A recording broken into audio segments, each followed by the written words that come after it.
Bom, nosso curso de especialização na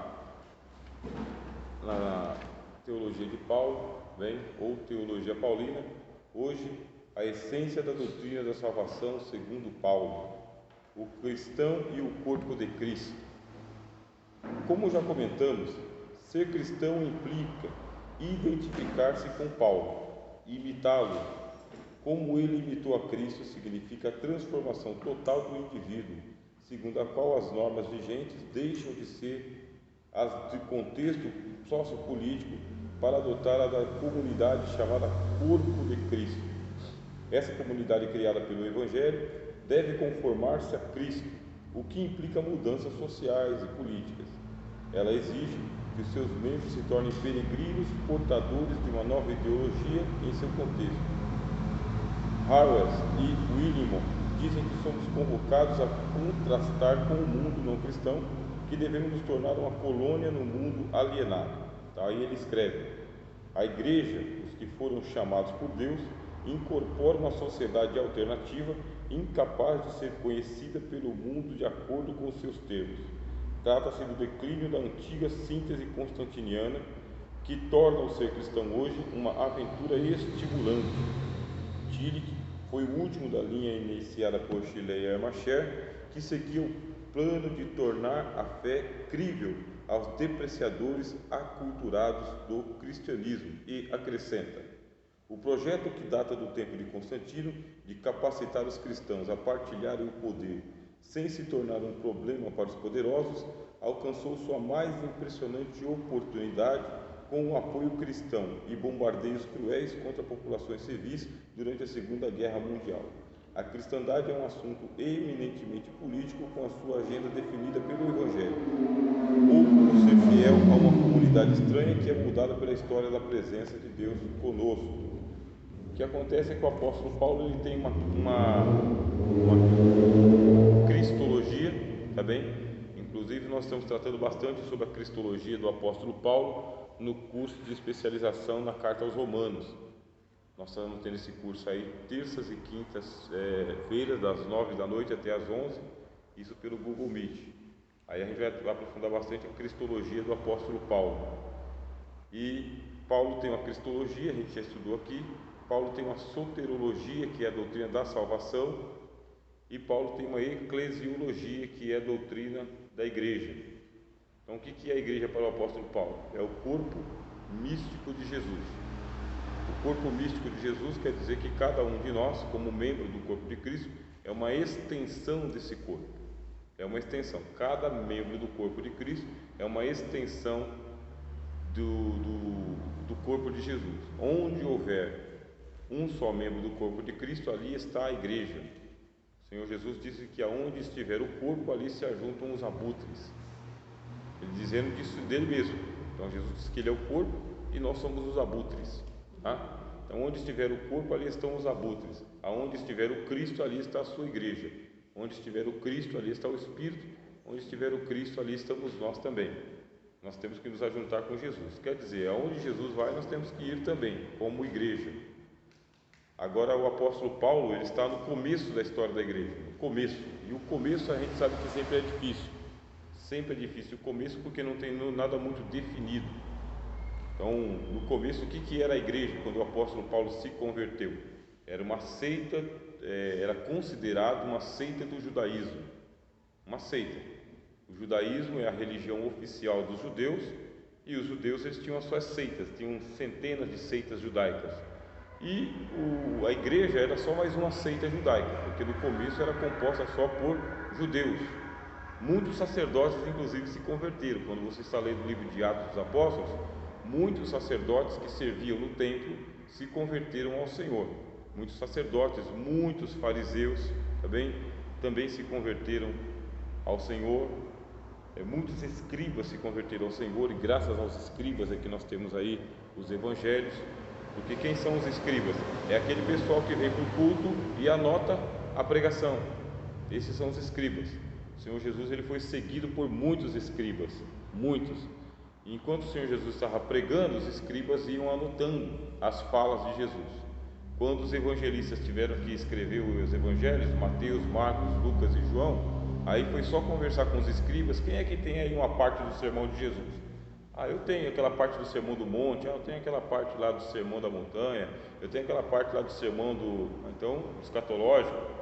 Então, além da memória que eles tinham, que era muito boa, quer dizer que esses escribas, eles ajudaram a escrever o Novo Testamento com as memórias, mesmo que foi Mateus que escreveu, mas Mateus não acompanhou Jesus desde o começo. Mateus se converteu no meio do caminho. Quem foi que contou para Mateus? Pedro. Quem contou para Mateus? Foi João? Alguém contou, e muitos escribas que se converteram contaram para os apóstolos, ou você fala, aqui está o sermão que eles pregou aquele dia, eu adotei aqui, Esses escribas são chamados de gramáticos, tá bem? Gramáticos. Então o que acontece? Essa turma toda que se converteu, no começo, era composta por judeus. Aí a gente chama de judeus cristãos. E esses judeus, eles formavam uma seita judaica. A igreja era uma seita judaica. No começo, a igreja era chamada de a seita do Nazareno. Bem, é a seita do Nazareno, porque Jesus ele é de Nazaré, ou foi de Nazaré. Então a igreja era chamada seita do Nazareno, os nazarenos, ali vão os nazarenos. Lembrando que a palavra nazareno ela tem a ver com os desprezíveis, sabe? Ou os desprezados. Então ali vão os desprezíveis, ali vão os desprezados. Era um apelido. Depois a igreja ganhou um outro apelido, que era a seita do caminho, porque eles pregavam que Jesus é o caminho, a verdade e a vida, e a igreja começou a ter um outro apelido, que é a seita do caminho, assim que era chamado também. Depois, quando a igreja chegou em Antioquia, o pessoal apelidou a igreja dos ungidos. Ali vão os ungidos, tá? Porque lá é um ungido. Então o Nazareno é o caminho e é o ungido, que para nós são os cristãos. E o apelido que pegou foi cristãos. Esse é o apelido. Ficou assim. Agora a igreja é a igreja dos cristãos, dos ungidos. Mas era um apelido, tá bem? Só que não tinha uma definição. Não tinha uma definição, a gente não sabia perfeitamente o que era a igreja. Converteu-se o apóstolo Paulo. Paulo ele veio como um doutor em judaísmo. Como sendo doutor, agora ele tem que pensar as coisas mais ou menos sistematicamente. Isso aí é próprio das ciências. As ciências elas são assim, ela pega um assunto e ela vai delimitando esse assunto dentro de um sistema. E no caso do apóstolo Paulo, ele não tem uma teologia sistemática da igreja, ele não tem. Mas ele vai propor para a gente, através das suas cartas, uma eclesiologia. O que é a igreja? O que é a igreja? Então, pensando a igreja, aí começa ele a comparar a igreja com um corpo, o corpo de Cristo. Você pega 1 Coríntios, capítulo 14, e o apóstolo Paulo ele vai dizer que, assim como a orelha não é independente do restante da parte do corpo, e não pode dizer ao pé que não precisa do pé, assim nós também temos uma interdependência entre nós. Não dá para nós estabelecermos uma autonomia, eu sem você. Eu sem você é só eu, não sou igreja. E nós temos um problema hoje em dia, que é o problema de termos uma definição do que é igreja. Já que a gente gosta muito de autonomia, de mandar em si mesmo, então a gente pensa, eu sou a igreja. Eu sou a igreja se eu estiver ligado ao corpo. Se você estiver ligado ao corpo, você é a igreja. Mas você sozinho, autonomamente, você não é a igreja. Sozinho não. Excepcionalmente se você for mandado para um exílio. Aí se você for para o exílio, como foi o caso de muitos cristãos que foram degradados, deportados, exportados, vendidos como escravos, perderam a família, perderam a comunidade, aí lá ele sozinho, ele é a igreja, ele sozinho, porque não tem mais ninguém. Então ele é uma extensão do corpo de Cristo. Mas no nosso caso não é isso. A gente não está aqui degradado, nem exilado, nem expulso, nem banido. Nós temos comunidades. Tendo comunidade, aí a Bíblia vai dizer, não vamos deixar de congregar como é costume de alguns. Nós vamos nos reunir em igreja. Então a igreja ela vai ter duas características, tá bem? A primeira característica é a igreja enquanto indivíduo, membro, você isolado. E a segunda característica é a igreja comunidade. Igreja comunidade. Então, excepcionalmente, você vai ser igreja se não tiver mais ninguém por perto. Agora, normativamente, regularmente, normalmente, você vai se reunir com a turma toda, sempre que possível. Paulo vai delinear isso para a gente. O texto que eu li para vocês aqui, os autores estão comentando o seguinte, que houve uma institucionalização do conceito de igreja, ou uma politização. A igreja acabou se tornando um braço do Estado, uma extensão do Estado, ao invés de ser uma extensão de Cristo. E esse projeto de institucionalização da igreja não é de Paulo. Paulo não faz o projeto de institucionalização. Sabe aquele esforço máximo que o apóstolo tem de manter a igreja como o corpo místico de Jesus? Com esse conceito que eu passei para vocês agora aqui, você igreja, você com a igreja, você extensão do corpo de Cristo. É isso que o apóstolo Paulo tenta fazer nas suas 13 cartas, é explanar a igreja como uma manifestação que a gente chama de anistórica. Se vocês quiserem escrever, manifestação anistórica. O que é uma manifestação anistórica? Ela vem de fora, da história, ela se intromete na história humana e ela vai paralela com a história humana, só que ela nunca se encaixa no esquema da história humana, não se encaixa. Você se estabelece numa comunidade, numa sociedade, você começa a fazer o seu trabalho ali, daqui a pouco você é perseguido, daqui a pouco você está bagunçando o coreto. O coreto é aquele lugar onde o pessoal lá está se reunindo para poder tocar os seus instrumentos. Aí chega você e bagunça o coreto, você destoa.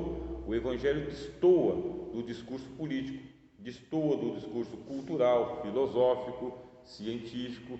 Está lá você numa sala de cientistas, de repente você inventa de abrir a sua boca e dar a sua opinião, e a sua opinião estraga tudo, porque você é religioso, você crê em Jesus Cristo, que é um mito para a sociedade comum. Jesus é um mito, tá bem?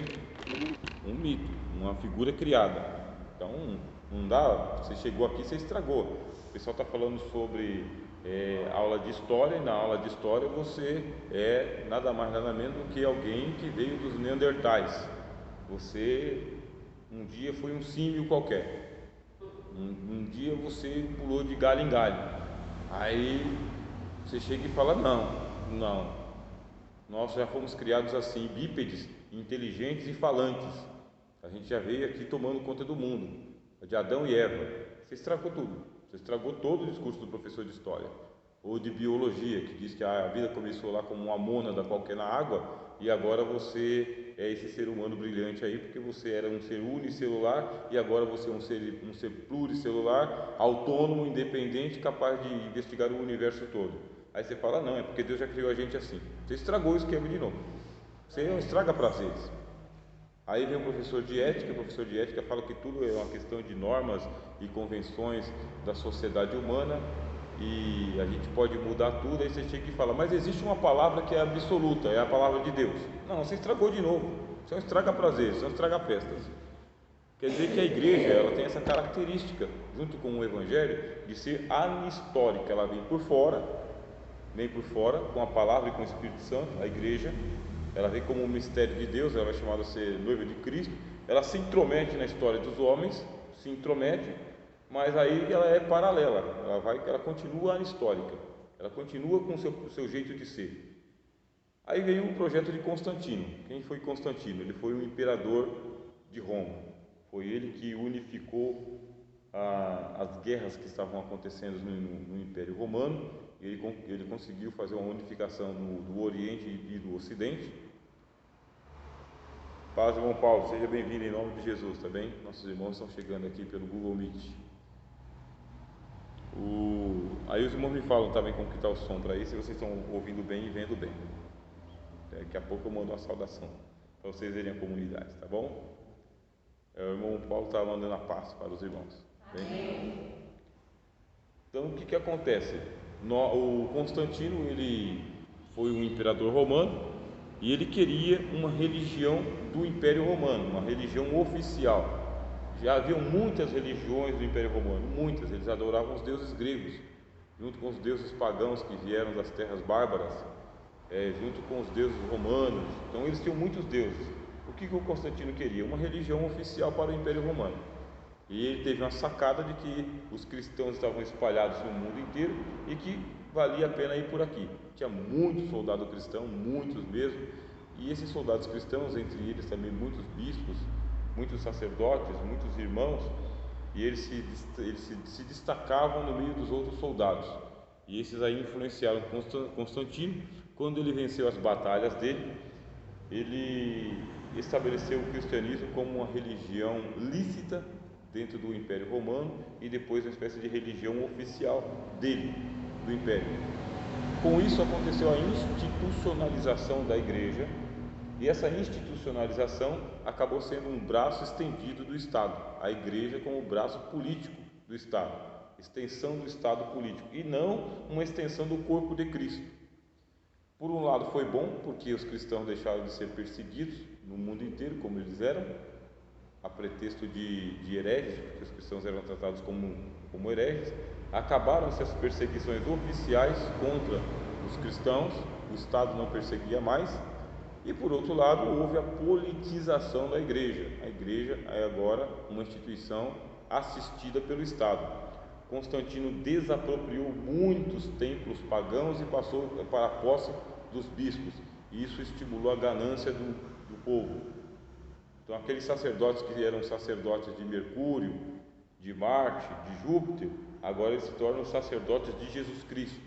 De Jesus Cristo.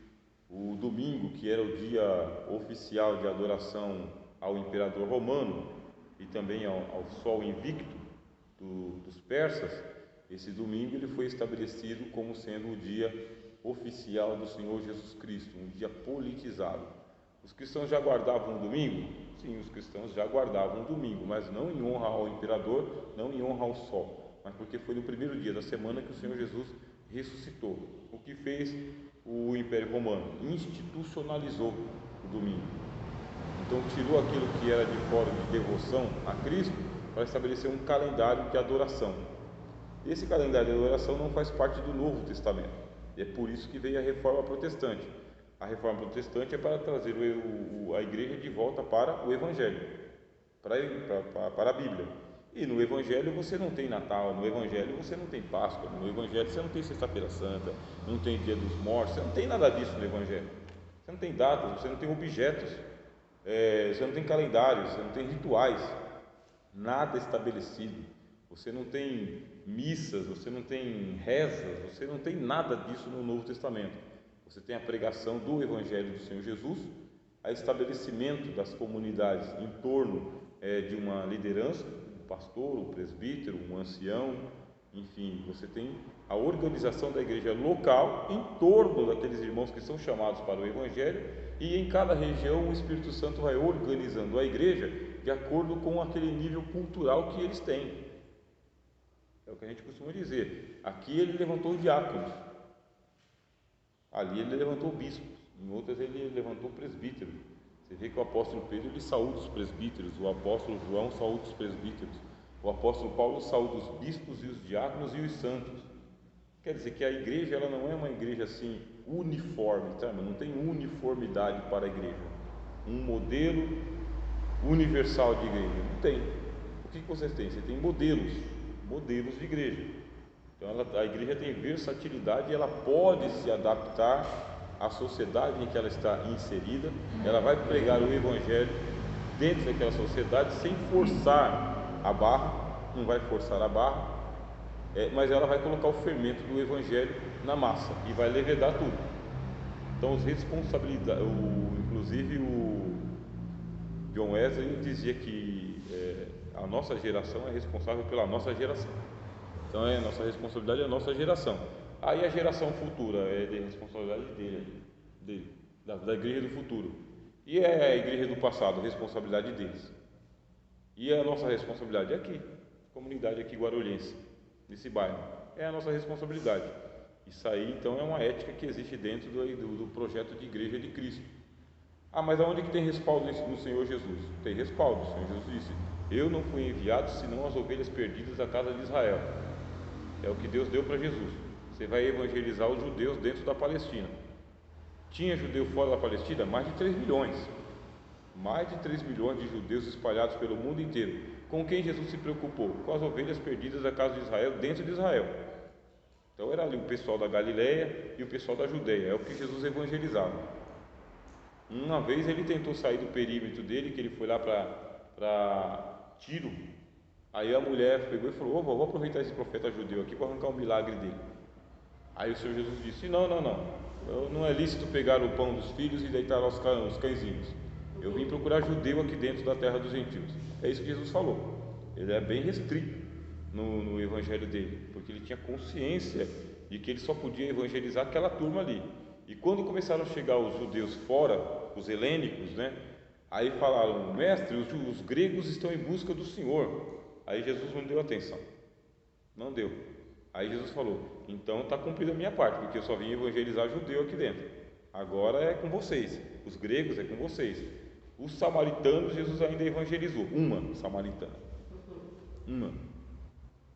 Aí o outro samaritano leproso ouviu falar que Jesus existia, foi lá e pegou um milagre dele também.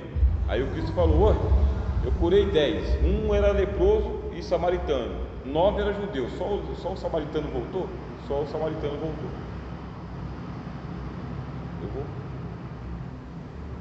Eu vou pedir por gentileza para os irmãos que estão com a gente aqui no Meet, sejam bem-vindos também. Se for possível os irmãos manterem o som desligado, daqui a pouco eu vou abrir para as perguntas e eu vou estar ouvindo os irmãos também, bem? Isso se for possível. Então os irmãos entenderam que o modelo de igreja é um modelo que ele tem a dinâmica do lugar onde está e da cultura e do tempo. Tem essa dinâmica. Embora que a gente não absorva a cultura do mundão, a gente chama de mundanismo, não tem que absorver o mundanismo. A gente está dentro de uma comunidade humana. Só que a igreja ela tem essa característica ahistórica. Quer dizer que em algum momento a gente vai chutar o pau da barraca, algum momento a casa vai cair, algum momento você vai se pronunciar como crente, como cristão, como evangélico, em algum momento você vai ser o dissabor da festa, em algum momento você vai se identificar, porque o Senhor Jesus disse: não tem jeito, você é o sal da terra, não tem jeito, e você vai ser salgado. Quem experimentar você vai ficar salgado e vai descobrir que você tem um gosto diferente de todo mundo. Isso é a igreja, corpo místico do Senhor Jesus. E quando a gente tenta fazer a adequação do projeto de igreja ao projeto político do Estado, pronto, vai vender as suas credenciais. O projeto político do Estado não tem nada a ver com o projeto Igreja de Jesus, não tem. Mas será que eu tenho que... A gente estudou bastante isso aqui o ano passado, né, quando a gente está estudando eclesiologia, a gente falou bastante isso aqui. Então o que acontece? Mas a gente tem que ficar desobedecendo o Estado, bagunçando o Estado? Não é isso que está sendo ensinado. Porque o apóstolo Paulo, escrevendo aos Romanos, ele falou: toda alma esteja sujeita às autoridades, porque elas foram estabelecidas por Deus, para louvor de quem faz o bem e para horror de quem faz o mal. Quer dizer que um Estado bem organizado, ele vai ter as suas normas, as suas regras para o estabelecimento de uma vida civil. Então a igreja, enquanto sociedade civil, não vai ficar afrontando o Estado. Então em que momento que a gente vai afrontar o Estado? Aqui a gente vai ter uma pregação que não é a mesma pregação do Estado, não é. A gente prega o reino dos céus, o reino de Deus, a descida do Espírito Santo. Então é isso que a gente vai estar pregando, a transformação de vidas por uma experiência direta com a pessoa do Senhor Jesus. Nós vamos pagar os nossos impostos, nós vamos escrever os nossos estatutos sociais, nós vamos deixar tudo em ata, pagar a nossa água, a nossa luz, tudo isso aí a gente vai fazer. E ainda não vai ser suficiente para o Estado. Eles vão colocar a gente algumas normas absurdas para a gente seguir. Aí a gente fala: vixe, isso aqui está comprometendo a nossa consciência de fé, está comprometendo. Chegou a hora da gente reagir. E como que se reage? Como que se reage? Quando a gente faz o alinhamento com o Estado, geralmente o Estado vem e ele é o dragão. E ele sendo o dragão, ele vem e ele começa a engolir a igreja. E muitas igrejas que estão alinhadas com o Estado, muitas, alinhadas com a política, que eu quero dizer, venderam as cadeiras, tá bem? Venderam as cadeiras, venderam a palavra, venderam o espírito, venderam, porque estão alinhadas com o poder político que corrompe. Inclusive teve um filósofo chamado Friedrich Nietzsche, né? Ele no começo ele era cristão, depois ele perdeu a fé. Aí ele dizia o seguinte: olha, o Estado ele é o mais frio de todos os monstros e mente, porque é a função do Estado mentir. Então é a função. Ele tem que estar alinhado com a dissimulação, a falcatrua. Ele vai fazer o jogo do poder, o jogo das cadeiras. Isso tem tudo a ver com o Estado. Quando a gente elege lá vereadores, deputados e senadores, presidentes, governadores e prefeitos, que eles são evangélicos, pensando que eles vão ali representar Cristo, isso aí tem que ter, é bom ter, lógico, é melhor você ter do que não ter. Agora, você imaginar que eles são messiânicos, sabe, os messias da era cristã, isso aí, meu, é ilusão, não é verdade. Não é verdade. O jogo do poder é outra coisa. Aliás, tem muitos irmãos ali que eles perdem a consciência cristã depois que assumem uma cadeira na Câmara dos Vereadores, perdem a consciência cristã. Porque, eu vou falar como cristão aqui. Você vai falar como cristão o quê? Você não vai ter um projeto aprovado como cristão. Nenhum. Vem a ameaça de morte sobre você e a sua família. De todos os lados. Do pessoal que está sentado ali, do pessoal que bancou a campanha deles. Bancou. Vocês acham que o camarada chega lá e assume uma cadeira como deputado estadual sem que o poder oculto tenha bancado dinheiro? Os donos das armas, traficantes de armas, traficantes de drogas, traficantes de influências, eles têm um monte desses aí sentados lá entre eles. A gente não sabe quem é, só que a campanha dele foi tão bem feita que ele conseguiu lá ganhar 500 mil de votos e ocupou uma cadeira. Agora tem que devolver o dinheiro que o pessoal investiu nele. E lá está você como evangélico cristão pensando que é o Daniel na cova dos leões. Tem mais leões do que Daniel, meu irmão. Pode ter certeza. Muitos leões lá e pouco Daniel. E esse Daniel que tem, ele não tem esse status todo, tá? Por causa que aqui é um regime político democrático e você precisa votar os seus projetos, e os seus projetos não vão passar se você não votar a pauta dos caras. E a pauta dos caras não é só aborto, tá bem? Não é só aborto. Eu sou contra o aborto, mas aí é um dos assuntos. Tem um monte de outras coisas. Então, o que acontece? É bom para nós termos representantes, mas não idealizarmos esses representantes. Não vemos eles como Messias. É só mais um que está ali para fazer uma espécie de contrapeso, mas não dá para fazer muita coisa. Não dá para fazer quase nada. E todas as sociedades que disseram que ia ter lá um líder cristão, por exemplo, João Calvino. João Calvino, ele foi um reformador da igreja. É da onde surgiu a palavra calvinismo e os calvinistas, tá? Calvinistas moderados e calvinistas radicais. Eu acho que um calvinista moderado não é calvinista, né? Eu acho. Mas ele prefere ser chamado de moderado. Para ser calvinista, você tem que ser bruto, porque ele fez um projeto de Estado. Calvino fez um projeto de Estado de que ele queria o reino de Deus na terra. Queria o reino de Deus na terra, e ele transformou a Genebra, que é o lugar onde ele, na Suíça, ele transformou Genebra numa espécie de quartel-general dele. E lá ele tinha que ter habilidade com o Estado e a igreja. E o que a igreja era? A igreja era um braço do Estado, era um braço da política. E a igreja se impôs como regra de ordem, fé e conduta, meus irmãos. Chegou um momento em que ele teve que mandar matar as pessoas que eram contra o sistema dele. Ele mandou matar mesmo. Mandou matar. Teve um momento que Martinho Lutero, que estava alinhado com o príncipe da Alemanha, o Lutero pegou e ele foi confrontado. Escuta, os anabatistas ou os radicais, eles estão bagunçando tudo aqui, sabe? Estão bagunçando tudo. Eles querem uma vida cristã sem submissão ao Estado. Aí o Lutero falou: bem, faz o que tem que fazer, senta a peia.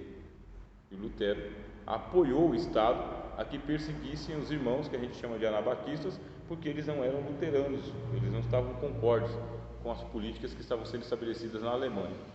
Quer dizer que em determinado momento o Estado vai perguntar: escuta, se você é vereador, deputado, você é qualquer coisa aí, então o que a gente vai fazer? Aí você vai ter que votar junto com eles. Não deu certo ainda o projeto político de igreja no mundo, não deu certo. Tem que usar as armas, tem que usar a violência, tem que usar a coerção, tem que ser coercitivo, tem que ser bruto, entendeu? Bruto. Porque senão é aquele negócio de vamos fazer você de bobo. Vamos fazer. Porque o pessoal acredita que você sendo crente, e por você ser crente evangélico, que crê da direita e da esquerda, então o pessoal vai folgar em cima da sua e vai dizer o seguinte: você não é crente? Já que você é crente, como que você quer ser crente? Então o pessoal vai forçar a barra. Nós estamos aqui hoje para poder pensar, e o que o apóstolo Paulo pensa de tudo isso aí? A igreja tem que estar alinhada com o Estado? A igreja tem que se assentar nas cadeiras políticas? Ou ela tem que manter o seu caráter histórico de testemunha do Senhor Jesus? Dá para a gente ficar apolítico, por exemplo? Alguns irmãos falam, nós somos apolíticos, a gente não se intromete em política, a gente vai lá, vota, vira as costas e acabou. Dá para ser apolítico? Então até vou abrir para os irmãos aí para ver essas perguntas agora.